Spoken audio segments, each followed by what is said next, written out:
Have you ever tragically lost someone near and dear to you? Losing someone you treasure deeply, regardless of whether it's due to a sudden, awful event or a drawn out, devastating process, is a life changing kind of pain. Although nothing you can say or do will completely eliminate that pain, here are 5 things to tell yourself when overcoming the loss of a loved one. Also, one quick side note, please feel free to comment any additional things that you tell yourself that you find helpful. Everyone is different, and I love hearing new viewpoints. Let's support each other through these hard times. So, with that being said, let's get started. 1. It is okay to feel sad. It is actually an extremely healthy approach to allow yourself to experience these emotions. As hard as we may try, we can never fully suppress our feelings. They will eventually push through in some fashion at some point in time. Negative emotions are oftentimes associated with toxicity, but it is actually our approach with dealing with these negative emotions that determine how beneficial versus toxic they will actually be.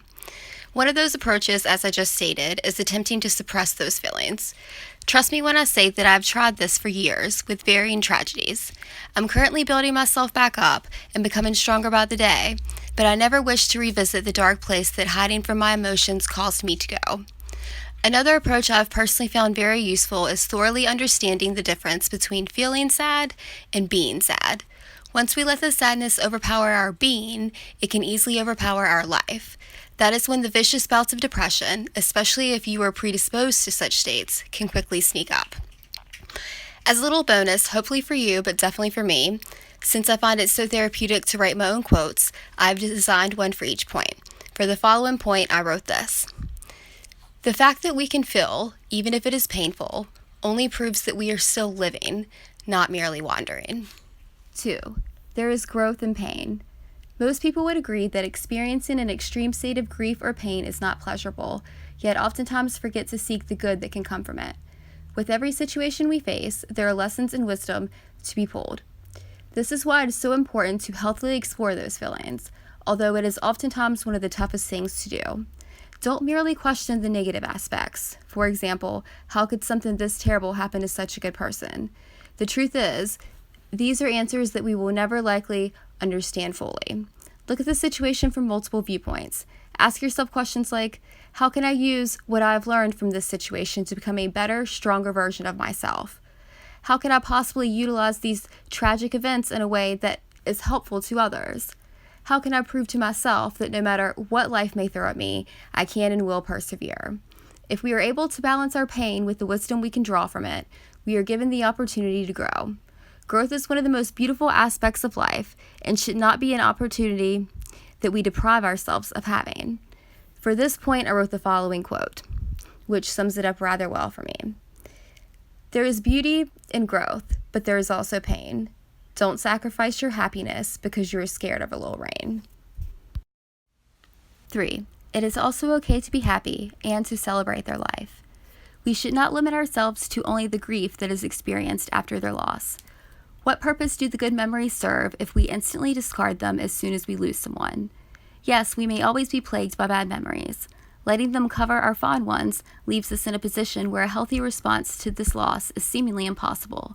We simply cannot feel balanced if we do so. As much as we may want to mourn every holiday or situation that reminds us of our loss, which we do have the right to do, we must also want to surround ourselves with positive reminders. Celebrate their birthday and other days that you associate with them. Relish in a fond memory upon seeing something that sparks it. Everyone has a unique approach as to how to properly do this, but being able to find the one that works for you will do wonders for your soul. You can choose the amount of social interaction you are comfortable with. You can choose to go all out in your celebration or merely do something small that reminds you of that person. Even the smallest of acts are significant, and they are yours to choose. However, from personal experience, I will say this. Until I learned to do this, I made myself much more miserable than I needed to be. The grief will continue.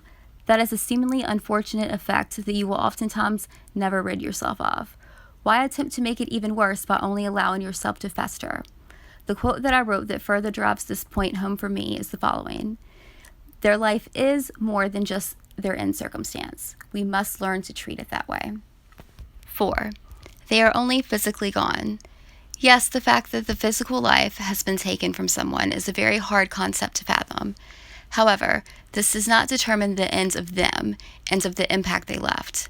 Do you find that you do particular things or respond in certain ways that remind you of them? They aren't physically there to encourage those habits, but a part of them still resides in you.